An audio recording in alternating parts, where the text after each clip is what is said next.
Cendrillon et les chaussons rouges. Il était une fois, dans un royaume fort lointain, une douce et ravissante jeune fille qu'on appelait Cendrillon.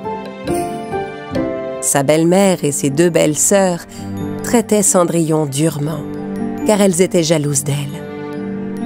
Un jour, les trois femmes élaborèrent un plan pour empêcher Cendrillon de se rendre au grand bal qui était donné le soir même au palais.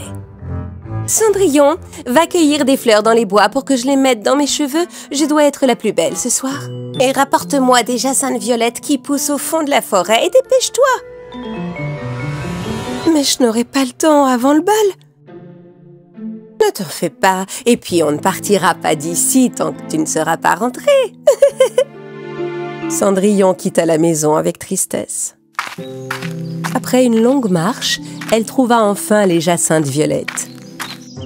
Mais en essayant de cueillir les fleurs, elle se piqua les doigts sur des épines.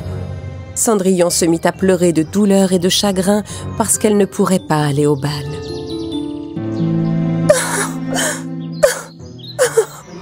Soudain, une petite fée apparut devant elle.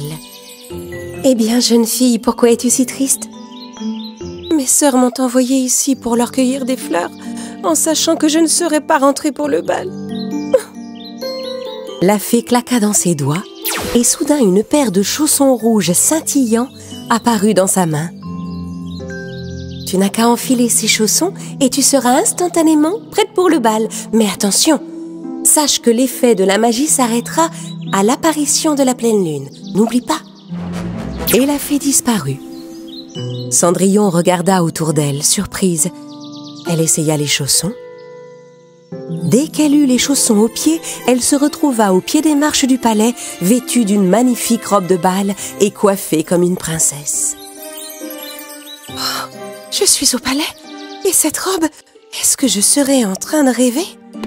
Quand elle entra dans la salle de bal, tout le monde la regarda avec admiration. Ses belles-sœurs et leur mère furent folles de jalousie en la voyant. « Impossible! Comment a-t-elle fait pour arriver jusqu'ici? Et où a-t-elle trouvé une robe pareille? Elle lui va très mal. » Tous les invités n'avaient d'yeux que pour Cendrillon. « M'accordez-vous cette danse, princesse ?»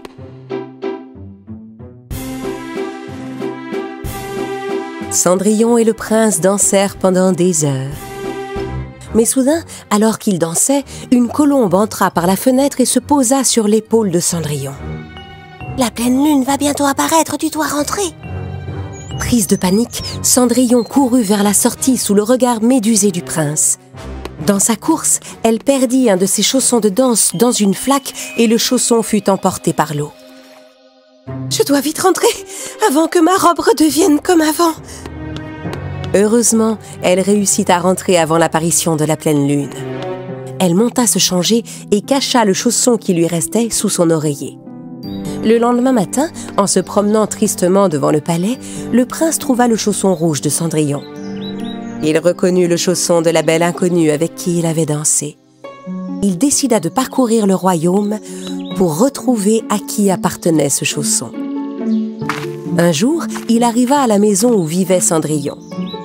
Les deux belles sœurs se présentèrent devant lui. Cendrillon, elle, observait tout depuis sa fenêtre.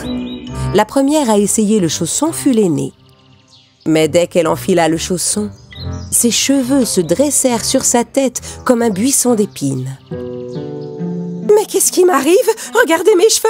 Oh non, c'est pas vrai! » La deuxième sœur voulut l'essayer à son tour, mais dès qu'elle enfila le chausson, ses vêtements se changèrent en haillons. « Oh non, ma robe! Oh, c'est affreux, je ressemble à un vieux tas de chiffon! » C'est alors que Cendrillon arriva avec le second chausson dans la main. Elle enfila les deux chaussons et fut aussitôt vêtue de la belle robe qu'elle portait au bal.